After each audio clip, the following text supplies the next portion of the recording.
Ladies and gentlemen, welcome to another episode of Workday Physique, the fitness podcast for busy professionals. When it comes to strength training, the choice of picking a training method can be overwhelming for a beginner. Should I pick a bodybuilding routine? Maybe I should do some powerlifting. Calisthenics also seems quite fun, but all my friends are into CrossFit. If you have had all or any of these thoughts, you will get enough clarity after listening to today's episode and be able to pick a style of training that gets you to your goals in the quickest time possible.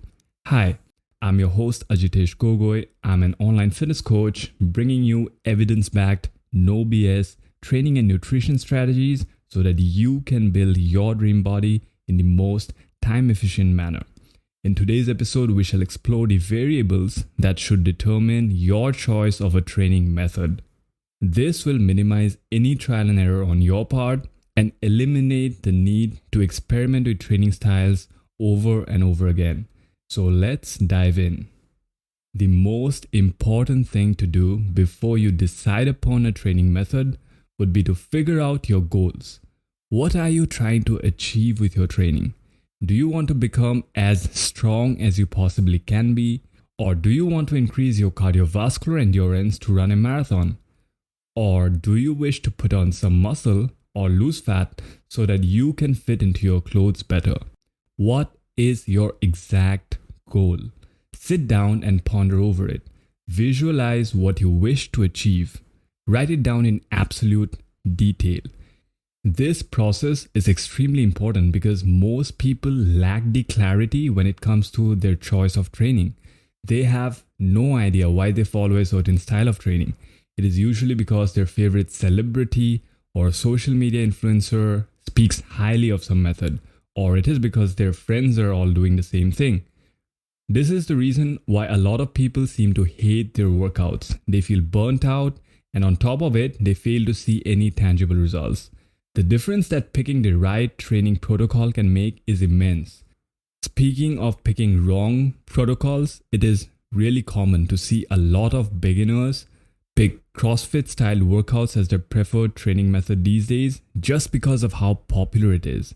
But for most regular people, this is an extremely inefficient and sometimes also dangerous way to train.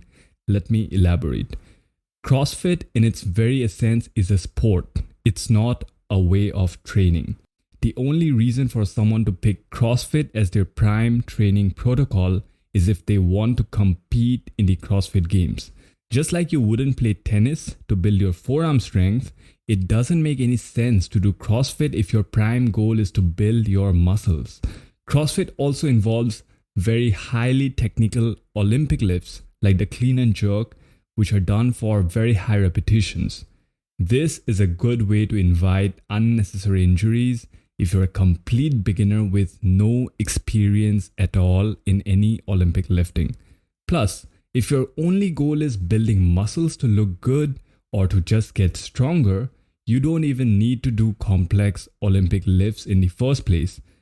But if you are interested in Olympic lifting, a much wiser choice would be to hire an Olympic lifting coach and make that your training method of choice instead, not hop directly onto CrossFit. Similarly, if your goal is to get as strong as possible, the fastest way to get there would be to get into powerlifting.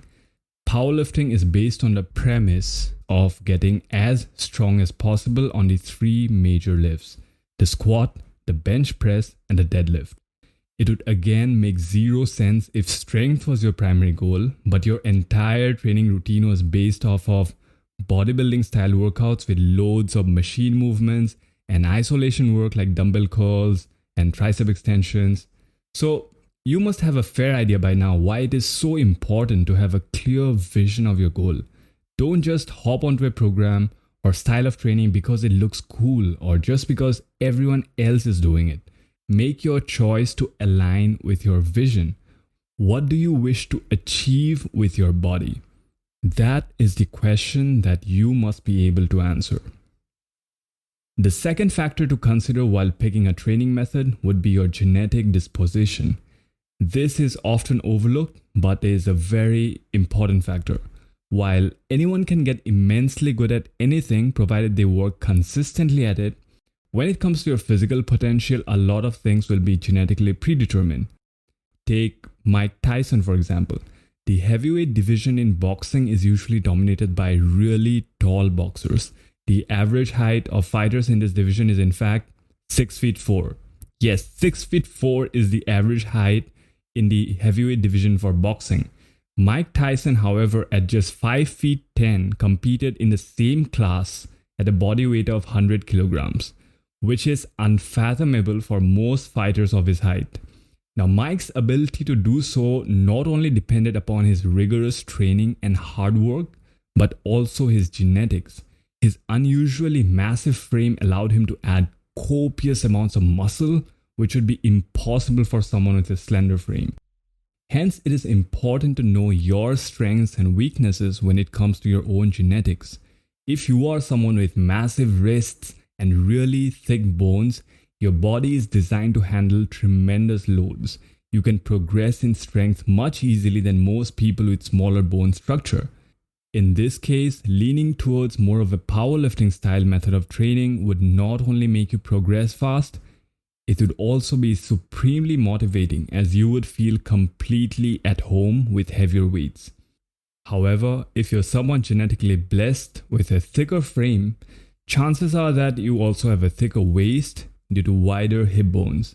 In this case, it would be extremely unrealistic to aspire for a look with a sharp V-taper and a tiny waist like that of bodybuilding athletes in the men's physique division. When your bones themselves give you a 32-inch waist, there is no way for you to shrink down to a 28-inch tiny one. It is impossible. Now let's talk of my own personal example. I have an extremely small frame.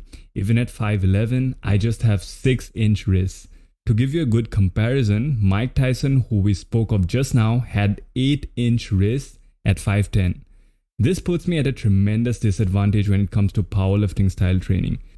Not only do I not enjoy extremely heavy lifting, it also makes my joints ache just after 1 to 2 weeks of continuous lifting close to my 1 rep max. I also have to wrap up my wrist for lifting weights, which many may consider not even close to their warm-up sets. Hence, it doesn't make sense for me to aspire to be the next local powerlifting champion. Not only do I completely hate that style of training, my body is also not attuned to work in that manner. However, my strengths lie in having a smaller waistline and smaller joints. So any muscle, no matter how small, I put on naturally looks more pleasing than the blocky look that most people with bigger frames have. I also have a hard time packing on mass than a lot of people with just bigger bones. Now, do I have the capability to be a competitive bodybuilder? Possibly not. But also on the upside, I don't have to struggle finding fashionable pants that fit me because of how humongous my legs are. In fact, I fit into most clothes extremely well, which is what my initial motivation for getting into training was, to be able to look good in and out of any outfit, not to become a bodybuilder or to max out my strength. This is why it is very important to have your own priorities straight. So figure out your own strengths and weaknesses when it comes to your own natural genetic disposition. Then work along with them and not against them to achieve your vision. The third thing that should determine your style of training should be your own individual interest. Some people just love the feeling of chasing the pump. The pump refers to when during training, the blood fills your muscles and they are tight against your skin. It feels like your biceps are just going to explode any moment. This experience can be really addictive, and bodybuilders usually love the feeling of a good pump. Now, others love the endorphin rush that comes from running extremely long distances. Now, some others love the feeling of power after demolishing a super heavy set of deadlifts. It ultimately boils down to which of these things do you value the most when it comes to the enjoyability of your own training. What gets you so hooked that you cannot wait to get back into your training outfit and start your next session? A lot of people seem to miss the fact that physical training is a long-term game. I often get questions like, How quickly can I get a six-pack? Can I lose my belly in the next 3 months? I really want to fit into this outfit for an event next month. Is it possible? It is possible to achieve some of your goals within the time frame of less than a year, but to maintain the results requires a lifetime of time investment. So you must pick a style of training that doesn't feel like hard work. It shouldn't feel like punishment when the time comes for your workout. It should feel like an opportunity, a privilege, and an activity that you truly enjoy. Only when you are able to do this, you'd be able to keep up the habit long term.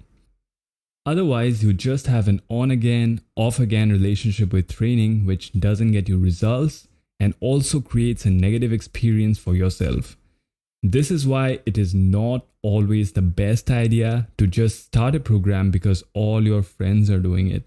If you're unsure of which activity you might enjoy, it's a good idea to allow yourself 8 to 12 weeks to get accustomed to the new style of training. See how you feel mentally before and after your training sessions. Monitor your stress levels and you would have a fair idea of how much you're enjoying the activity. One thing to keep in mind, however, is that you don't have to restrict yourself to just one style of training throughout your lifetime. It is always fun to experiment here and there and pick up new skills. If you have been doing a bodybuilding style routine for years, adding a powerlifting block for a couple of weeks might be a nice change of pace. While I have personally never enjoyed cardio, recently I actually bought myself a jump rope to experiment with a couple of times a week. If you've been following the page on Instagram, you must have seen me fail quite miserably on my first attempt. But coming back to point, your primary style of training that combines your goals, your genetics, and your interest should remain your main go-to throughout your life. Everything else should be treated as an opportunity to learn and have fun alongside.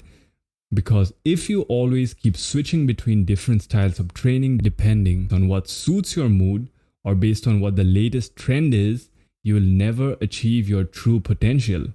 To quote the famous Stoic philosopher Seneca here, to be everywhere is to be nowhere. I hope today's episode helped you form a better understanding of how to pick a training method to best achieve your physique goals.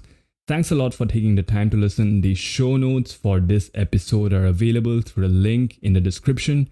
If you're on Instagram, you can follow us there. You will have access to exclusive previews of our future episodes, get to see behind the scenes of our production process, and also get free training and nutrition tips. If you have any queries regarding training or nutrition, send us a DM or an email. We are always happy to help you in any possible manner. You can also book a free one-on-one consultation with us through the link in the description. Before you go, hit that follow button or the subscribe button on the app you use for podcasts, and also recommend the show to one friend who you think will enjoy our content. I will see you again in another fortnight. Until then, stay tuned, stay safe, and stay consistent.